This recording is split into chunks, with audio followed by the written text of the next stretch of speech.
Hello, ఏమంటున్నారు? అర్థం కావడం లేదు. నా కళ్ళ ముందే. హలో హలో, ఏమైంది?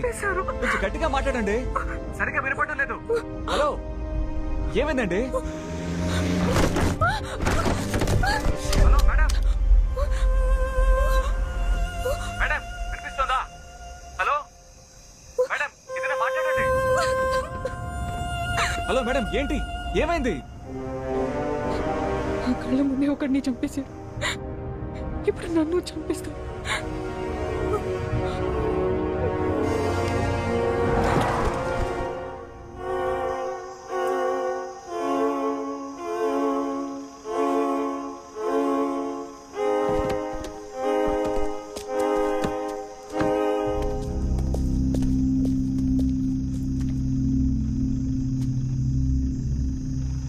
ఇంత దూరం మీ అమ్మ పెయింట్ పోసింది కదా,